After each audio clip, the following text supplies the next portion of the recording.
It is a quiet morning, somewhere in a city of millions. A woman wakes alone, reaches for her phone and scrolls past faces she will never touch. Outside her window, the world hums with movement. Inside her skull, an ancient organ is beginning to register a kind of pain it was never designed to endure for long. The human brain is, above all else, a social organ. It evolved over hundreds of thousands of years inside tight bands of kin, where survival depended on belonging. Isolation, for our ancestors, meant exposure, hunger, and death. And so the brain learned to treat loneliness not as an emotion, but as an alarm. In the late 1970s, the neuroscientist John Cacioppo began studying that alarm system. He found that chronic loneliness raises levels of the stress hormone cortisol, inflames the body, and disrupts sleep. The lonely brain, he discovered, scans the social world for threat. It is not weakness. It is biology doing exactly what it evolved to do. Brain imaging studies have since deepened that picture. When a person feels excluded, the anterior cingulate cortex lights up, the same region that registers physical pain. Rejection, in neural terms, burns. The brain treats a missing connection the way it treats a broken bone, urgent and impossible to ignore. Prolonged isolation reshapes the architecture of the mind. The hippocampus, the brain's center for memory, can shrink under chronic stress. The amygdala, which processes fear, grows more reactive. Even the prefrontal cortex, the seat of judgment, begins to misread ordinary faces as cold or hostile. The lonely brain, in short, becomes its own jailer. Animal studies make this visible in stark terms. Rodents raised in isolation show fewer dendritic branches in their neurons, thinner connections, and weaker myelin sheaths around their nerves. Their brains, deprived of social input, quite literally wire themselves differently. What looks like sadness from the outside is, on the inside, a slow structural retreat. Then, in the spring of 2020, a global experiment began without anyone's consent. Lockdowns emptied streets across Wuhan, Milan, New York, and London. Billions of people retreated into rooms and screens. For neuroscientists, it was a tragedy. It was also, unmistakably, a window into what happens to a species denied its primary nutrient. The data accumulated quickly. Rates of anxiety and depression rose sharply, particularly among adolescents whose brains were still under construction. A 2022 study published in the journal Brain found measurable changes in the cortex of teenagers after the lockdowns, as if their developing minds had aged faster under the weight of confinement. Connection, it turned out, was not optional. And yet, the same research that mapped the damage began to reveal something more hopeful. The brain that bends under isolation is the same brain that can bend back. Neuroplasticity, the capacity of neurons to form new pathways, does not switch off with age. It waits quietly for the right signal. That signal, again and again, turns out to be other people. A 2015 review by Julian Holt-Lunstad at Brigham Young University found that strong social ties reduce the risk of early death by roughly 50%.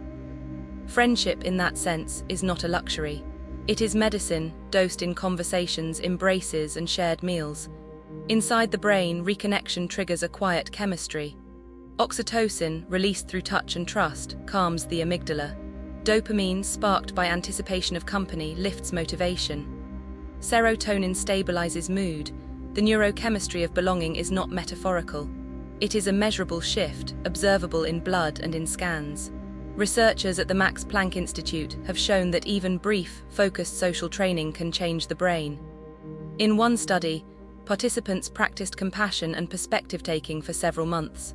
Brain scans afterwards revealed thickening in regions linked to empathy and emotional regulation. The mind, given the right exercises, rebuilds itself. Healing, however, is rarely instant. The lonely brain, trained to expect rejection, often flinches at the first invitation. Therapists call this the loneliness loop. The withdrawal that protects also deepens the wound.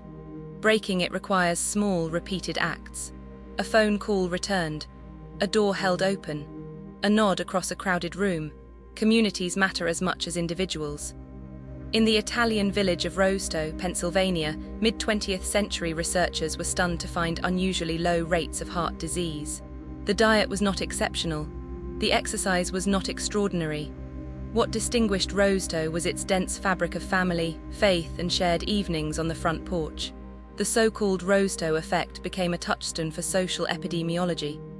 When the close-knit traditions faded in later decades, heart attack rates rose to match the American average. Connection, it seemed, had been protecting hearts in a literal sense. The body kept the score of its belonging. Modern public health has begun to catch up. In 2018, the United Kingdom appointed the world's first minister for loneliness. In 2023, the United States Surgeon General Vivek Murthy issued an advisory declaring loneliness a public health epidemic. Isolation, the report warned, carried a mortality risk comparable to smoking 15 cigarettes a day. Solutions are emerging on every scale. Social prescribing programs in Britain now allow doctors to refer patients to choirs, gardening clubs, and walking groups. Japanese cities have built shared dining halls for the elderly. In Denmark, intergenerational housing pairs students with retirees. These are not sentimental gestures. They are interventions in neural health. On an individual level, the science offers practical guidance. Regular face-to-face contact, even brief, calms the nervous system. Acts of service shift focus outward and quiet the inflamed self.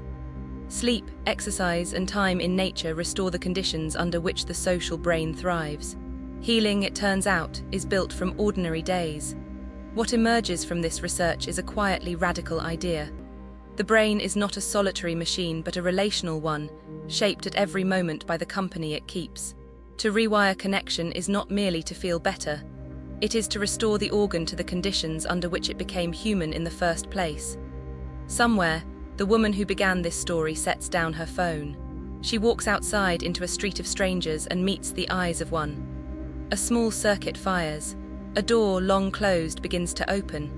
The brain, ancient and patient, remembers what it has always known. It was never meant to be alone.